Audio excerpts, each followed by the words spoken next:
the Bluetooth over-ear headphones from Yamaha.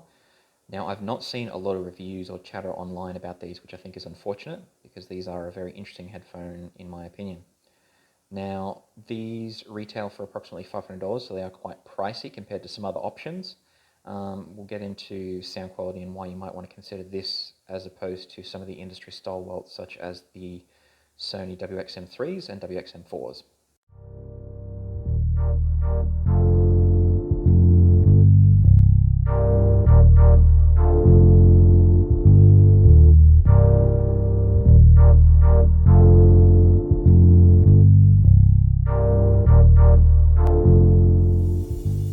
In terms of sound quality, the Yamahas have a great soundstage, good clarity and instrument separation. The highs are sharp and clear, but not painful or unpleasant. The lows are deep, but it's more that they will tickle your ears as opposed to rattle your head. These are not the most bass-heavy headphones, although there is a bit of an elevation to the bass, in my opinion. Overall, these are some very good consumer listening headphones. They're not really what I would describe as reference headphones.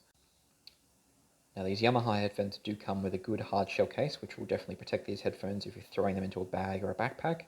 Neither the headphones nor the case have any kind of water resistance though, so if you are going to be running through the rain, you do need to put these away to protect them.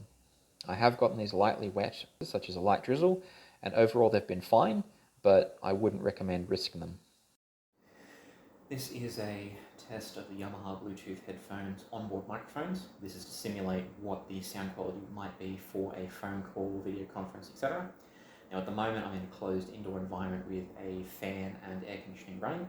Overall, the microphones do a good job of isolating my voice and not having too much background distraction. You can imagine that being outside by a busy road, construction site, or noisy office, you might hear a little bit of background noise, but overall I feel the headphones and the microphones do a good job of isolating just the voice and transmitting that information across to the listener, be that a party on the other end of a phone call or during some kind of a recording. Overall, the Yamaha headphones are a little bit heavier. They are not as light as the Sony WXM3s and 4s. They're not unbearable and they won't give you any neck pain. There's not too much of a clamp force and the top of the headband has suitable padding to be wearable. They will get hot after a while of moderate exercise and they don't breathe particularly well. It is sort of a requirement to get the seal necessary for good sound and as part of the software that Yamaha uses, just the listening optimizer tools. It is not uncomfortable and it's not unbearable, but it's not the most comfortable experience. Two of the other features that interested me with the Yamaha headphones were what the manufacturer refers to as listening optimizer and listening care. Now, the manufacturer describes the optimizer as, in a nutshell, the headphones optimize the sound and the playback depending on the shape of your ear, air leakage and some other factors. Whereas listening care, they describe this as you reduce the volume, it modifies the sound so that some of the frequencies that might have been lost by you lowering the overall volume are boosted so that you get the same overall landscape with your sound even at lower volumes. Now, I find listening care is something I have turned on all the time. The listening optimizer is something that I do find myself turning off under certain circumstances. Now, given the current situation, there are some times where you may be wearing a mask with large straps, or you may be wearing sunglasses or glasses with thick frames. What this does is it means that it's hard to create a proper seal between the headphone ear cups and your skull.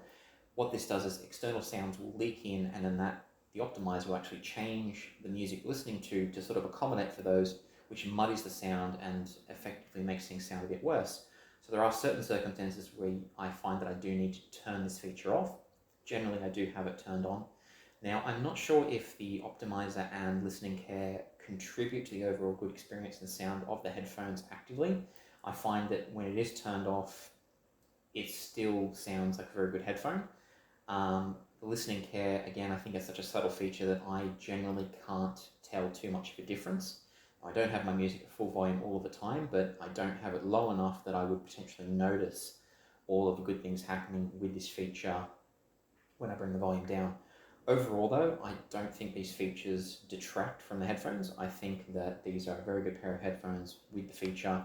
There are certain circumstances I find you may need to turn some of these off inside the app. but overall, this is a solid listening experience and an enjoyable listening experience from Yamaha. Now, I do need to add a disclaimer in terms of these headphones. Overall, 99% of the time they perform great, but there have been 3 or 4 instances where these headphones will blast white noise at full volume randomly. I've yet to identify the exact chain of circumstances which cause them to do that, which is quite annoying. I am willing to overlook that because the sound quality, to my opinion, is excellent, and I definitely enjoy using these headphones. They are a daily driver for me. But I do need to point out that, at least in these units, there have been times where I'll find that surprise. Overall, the Yamaha headphones provide a great listening experience. Do consider your individual circumstances and what devices and sources you're going to be listening from before considering these headphones. If you do have a setup which allows you to make the most of them, then you'll definitely enjoy these headphones.